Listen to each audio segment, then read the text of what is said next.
13 ans après l'assassinat de Ernest Manilumba, ancien vice-président de l'OLICOM, de l'Observatoire de lutte contre les malversations économiques et la corruption, la coalition burundaise des défenseurs des droits de l'homme rend hommage à l'illustre disparu et la coalition a publié une déclaration où elle rappelle le contexte qui entoure son jugement.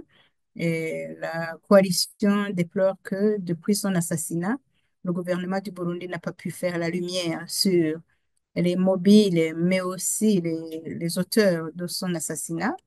La CBDDH montre que depuis son assassinat, des commissions ont été mises en place pour donner la lumière, pour enquêter sur les auteurs, mais aussi il y a le FBI américain qui a soutenu l'État du Burundi à mener des enquêtes approfondies, appuyées par des outils scientifiques avec le prélèvement de l'ADN. Et le FBI américain a recommandé que l'État du Burundi, que la justice puisse conduire des investigations suivant certaines recommandations. Et d'ailleurs, il y a une commission, la deuxième commission, qui avait recommandé qu'il puisse y avoir confrontation entre certains témoins qui étaient sur les lieux du crime et les hauts gradés de la police et des services de sécurité. Le FBI américain avait aussi demandé à ce que la justice puisse commanditer un prélèvement de l'ADN, de l'échantillon de l'ADN de ces autorités-là et de les confronter aux résultats de l'enquête menée par le FBI américain. Mais cela n'a pas eu lieu. La justice burundaise n'a pas voulu mener des investigations approfondies. À la place, euh, elle s'est activée à prononcer un jugement sans enquête et à condamner des boucs émissaires, des personnes, certains qui étaient autour de Ernest Manilumba dans ses activités, mais aussi d'autres qui étaient sur les lieux du crime, mais qui n'avaient rien à voir avec le crime. Et en condamnant ces personnes-là, l'OLICOM a réclamé que des investigations approfondies puissent être menées. Il a contesté la condamnation, c'était une condamnation à perpétuité de certaines personnes. Et ces personnes ont été détenues pendant un certain moment, mais par après, ils ont été libérés par grâce présidentielle. Et il se fait que la, la, la coalition burundaise de défense des droits de l'homme et les organisations partenaires ont continué à réclamer la justice, à réclamer que des enquêtes indépendantes puissent être menées en se fondant sur les recommandations des commissions qui avaient voulu approfondir et présenter un rapport. Et le gouvernement du Burundi n'a pas voulu continuer les enquêtes.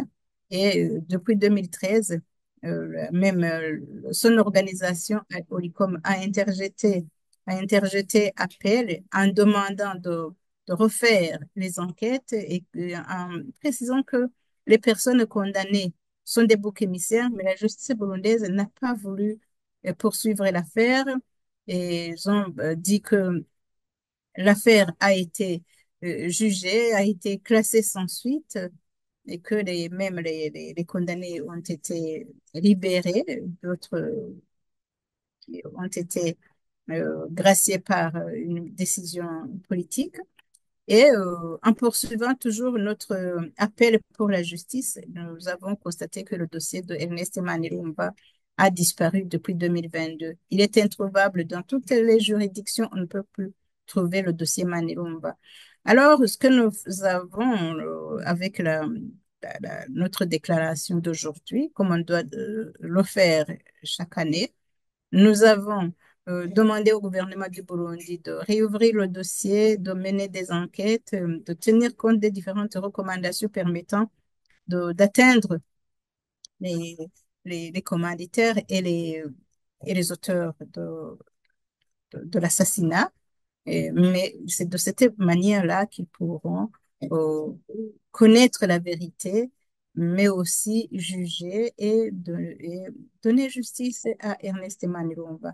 Nous avons demandé au gouvernement du Burundi de procéder à la protection des défenseurs des droits humains avec un mécanisme qui les protège, d'ailleurs un mécanisme participatif dont les procédures sont connues afin que les défenseurs des droits humains soient protégés dans leur sécurité et dans leur travail. Et nous sollicitons également la patience des défenseurs des droits humains qui se trouvent au Burundi. Nous les encourageons à continuer leur travail de plaidoyer et de documentation sur les violations des droits humains. Nous les appelons à la solidarité parce que c'est vrai, il est dur de travailler dans un contexte où la justice ne fait pas son travail. Et nous appelons également la communauté internationale et partenaires du Burundi à continuer à demander au gouvernement du Burundi de respecter ses engagements internationaux en matière de protection des droits humains, mais aussi des défenseurs des droits humains, mais aussi d'avoir des garanties que les appuis qu'ils accordent à l'État du Burundi ne seront pas utilisés pour violer davantage les droits humains, ce qui met en danger le peuple burundais, mais aussi les défenseurs des droits humains qui doivent lancer l'alerte.